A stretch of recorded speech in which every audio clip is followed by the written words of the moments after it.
अब तक इस देश में अगस्त क्रांति की बात होती थी 1942 को याद करते हुए।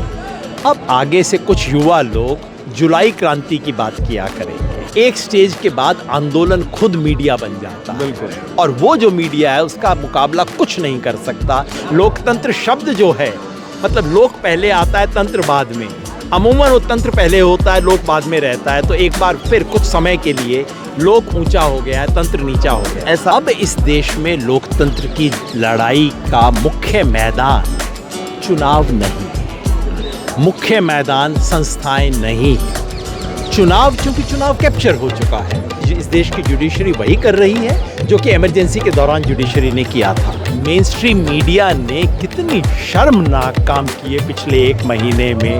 चुप्पी रखी, झूठ बोला, बदनाम किया इस आंदोलन को, उसके बावजूद लोग आए। जहां से संसद का दरवाजा खुलेगा, जहां से अहंकारी सरकार घुटने पे आएगी, मैं तो वहीं जाऊंगा ना।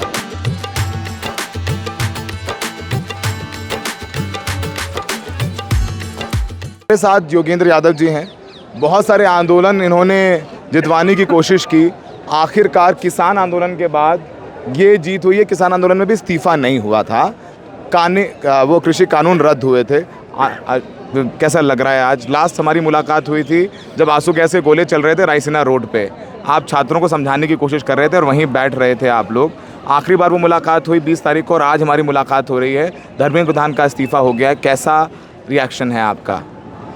पहला रिएक्शन मेरे इस दोस्त का दिया हुआ है कि अब तक इस देश में अगस्त क्रांति की बात होती थी 1942 को याद करते हुए।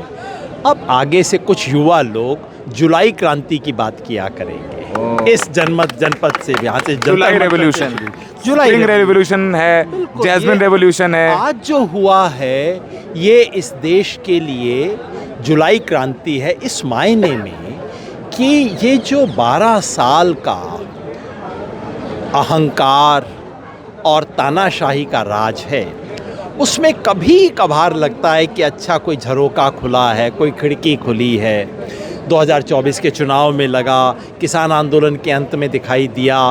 आज कुछ वैसी ही खिड़की, एक झरोका खुलते हुए दिखाई देता है। तो और एक हवा थोड़ी हल्की सी, जैसे कहते हैं ना, हवा में ऑक्सीजन थोड़ा बढ़ गई है, कुछ वैसा महसूस और किसान आंदोलन में तो 700 किसान, लगभग 1.5 साल का वक्त लगा और क्या कुछ नहीं हुआ। खालिस्तानी न जाने क्या क्या, यहाँ भी शुरुआत में एंटी नेशनल वगैरह चीज़ें हुई। टीवी मीडिया पर पाकिस्तान का एंगल, टेरर फंडिंग, इन सब चीज़ों की भी बात हुई है। लेकिन आखिरकार चलिए जल्दी ही मांगे मान ली गई। 3 चीज़ें यहाँ नहीं हुई। किसान आंदोलन के पीछे किसान संगठन थे, बड़े बड़े संगठन थे। यहाँ तो कोई संगठन था ही नहीं, ऑर्गेनिक था, सब कोई अपने आप चले आ रहे थे। अन्ना आंदोलन में पूरा मीडिया उसके समर्थन में खड़ा था। बिल्कुल। यहाँ सारा मेन स्ट्रीम मीडिया, आप जैसे अपवाद को छोड़ के, आप तो मेन स्ट्रीम हो नहीं, आप जैसे लोगों को अगर न्यू मेन स्ट्रीम नाउ आप जैसे को आफ्टर दिस प्रोटेस्ट तो हम लोग मेन स्ट्रीम है बन गए हैं। तो आप जैसे लोगों को छोड़ दें तो मेन स्ट्रीम मीडिया ने कितनी शर्मनाक काम किए पिछले एक महीने में। चुप्पी रखी, झूठ बोला, बदनाम किया इस आंदोलन को, उसके बावजूद लोग आए। और तीसरी बात, इससे पहले के आंदोलनों में सरकार चुप रहती थी। अन्ना आंदोलन में एक डेमोक्रेटिक नेगोशिएशन हुआ, यहाँ पे दमन हुआ, यहाँ प्रोफाइलिंग हुई, यहाँ ड्रोन थे। उसके बावजूद नए लोग आए, युवा लोग आए। इस मायने में ये बहुत सुंदर घड़ी है हमारे लोकतंत्र के लिए। लोकतंत्र शब्द जो है, मतलब लोक पहले आता है तंत्र बाद में। अमूमन वो तंत्र पहले होता है, लोक बाद में रहता है। तो एक बार फिर कुछ समय के लिए लोक ऊंचा हो गया है, तंत्र नीचा हो गया। SIR को लेकर के आप लोग इतनी लड़ाई लड़ते रहे सुप्रीम कोर्ट से और वो राहत नहीं मिली, लेकिन लग रहा था कि लोकतंत्र कमज़ोर हो रहा है। आप लोग ये बात कह भी रहे थे। डिलिमिटेशन बिल आने वाला था। पश्चिम बंगाल में विपक्षी करारी हार हुई, बिहार में करारी हार हुई, लेकिन ये आंदोलन लोकतंत्र के लिए और आगे आने वाले जो तमाम चुनाव हैं, क्योंकि देखिए इस सरकार ने कहा कि कोई भी नीति सफल है असफल है वो चुनाव के नतीजों से तय होता है। यूपी में नोटबंदी के बाद बीजेपी चुनाव जीती थी और प्रधानमंत्री ने कहा था कि नोटबंदी सफल है क्योंकि यूपी की जनता ने हमें जिताया। तो आगे की जो राजनीति पॉलिटिकली अब क्या होगा, क्योंकि पार्लियामेंट में भी हाउस नहीं चलने दिया। राहुल गांधी भी बैठे, उस दिन आप भी डिटेन हुए थे। उस पर भी थोड़ा सा प्रकाश डालिए। सर, अब एक बात मैं खुल के कह रहा हूँ, ये इन लोगों को पसंद नहीं है लेकिन वो सच है। वो ये है, अब इस देश में लोकतंत्र की लड़ाई का मुख्य मैदान चुनाव नहीं है, मुख्य मैदान संस्थाएं नहीं है। चुनाव क्योंकि चुनाव कैप्चर हो चुका है, संस्थाएं क्योंकि संस्थाओं का मुंह बंद कर दिया गया है। ब्यूरोक्रेसी से तो कोई उम्मीद थी ही नहीं, स्वायत्त संस्थाएं तो इनकी जेब में चली ही गई थी।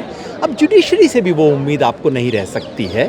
दुर्भाग्यवश आज इस देश की जुडिशरी वही कर रही है जो कि इमरजेंसी के दौरान जुडिशरी ने किया था।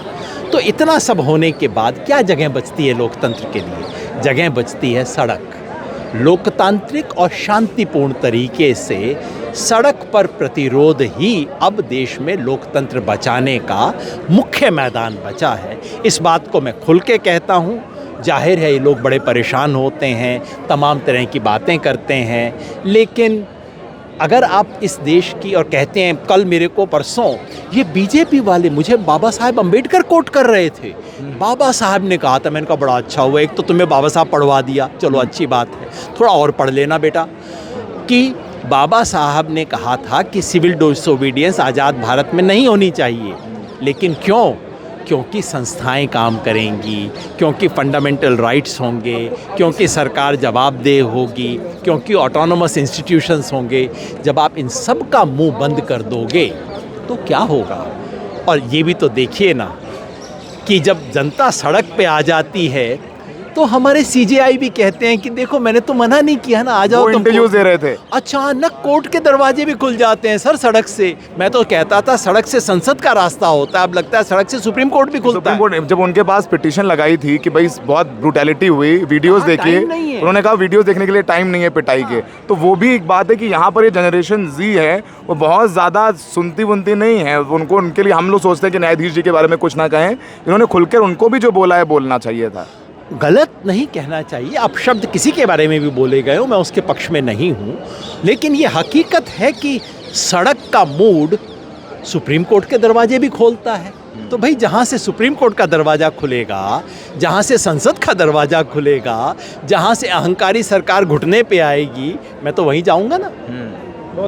योगेंद्र जी, आखिरी सवाल, अब क्या क्या चीज़ें हैं जिसका कोर्स करेक्शन होना है? देखिए, चूँकि 20 दिन जब तक सोनम वांगचुक को यहाँ से नहीं उठाया गया, टीवी पर एक लाइन नहीं चली, और यहाँ चूँकि हम लोग आते थे कवर करने और सोनम जी से मुलाकात होती थी, सोनम जी ने पूछा कि बताइए कि टीवी मीडिया नहीं आ रही है, तो हमने कहा हम लोग दिखा रहे हैं और लोग आ रहे हैं। तो कम से कम शायद एक टीवी मीडिया को कोर्स करेक्शन करने की ज़रूरत है, क्योंकि मेरे ही दोस्त हैं सब, और रिपोर्टर सर मेरे दोस्त हैं, उन्होंने बहुत मेहनत की है, उनको पीटा जा रहा था, हम लोग रोक रहे थे और गलत है। तो वो एक कोर्स करेक्शन की ज़रूरत है, लेकिन विपक्ष को भी सर कहीं ना कहीं कोर्स करेक्शन करने की ज़रूरत है, क्योंकि बाद में राहुल गांधी जी का अपना कार्यक्रम चल रहा था, लेकिन थोड़ा सा पहले और समर्थन करते आपको लगता है? शुरुआत में इस आंदोलन को भी डिफेम किया गया, कांग्रेस के सोशल मीडिया ग्रुप में भी काफ़ी चीज़ें हुई जो आपको याद होगा 6 जून को, और उसके बाद भी सबको कोर्स करेक्शन की ज़रूरत है। मुझ जैसे सफ़ेद बाल वालों को भी कोर्स करेक्शन की ज़रूरत है कि हम काले बाल वालों को सिखाया कम करें, उनसे सीख भी लिया करें कभी कभार, क्योंकि उन्होंने हमें पॉलिटिक्स सिखा दी है, बजाय कि हम उनको सिखाएं उन्होंने सिखा दी है।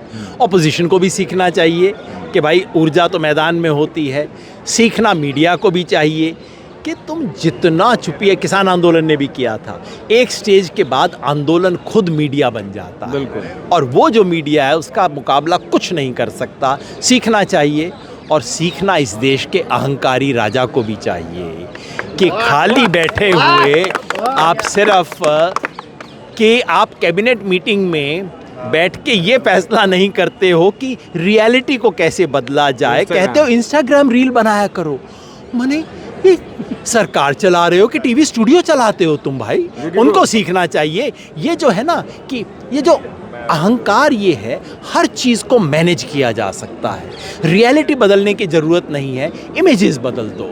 ये जो है ये बदलना होगा। कभी कभार रियलिटी आपको आके काट लेगी, डंक मार देगी, वो हुआ है। तो कम से कम जो सरकार 2014 में फेसबुक व्हाट्सएप के ज़रिए आई थी, अब इंस्टाग्राम उस सरकार को कोर्स करेक्शन करवा रहा है। इंस्टाग्राम को शायद सरकार डिकोड नहीं कर पाई और ये आंदोलन खड़ा हो गया। हमें दिख रहा था, पर शायद वो फीडबैक हमारे चैनल से लेते नहीं, वो टीवी न्यूज़ चैनल से लेते हैं, वहाँ के पत्रकारों से लेते हैं जिनको उन्होंने ही लगवाया है नौकरियों पर, और वो वही बताते हैं जो वो सुनना चाहते हैं। तो शायद असली पत्रकारों की सुने तो ना छात्रों का नुकसान होगा, ना उनको मार पड़ती और ना ही सरकार को इतना लज्जित होना पड़ता, सुनना इसलिए सब पड़ता। लोग मिलकर रेड माइक देखा करें। हाँ हाँ, thank you sir, thank you sir. एक स्टेज के बाद आंदोलन खुद मीडिया बन जाता है बिल्कुल। और वो जो मीडिया है उसका मुकाबला कुछ नहीं कर सकता।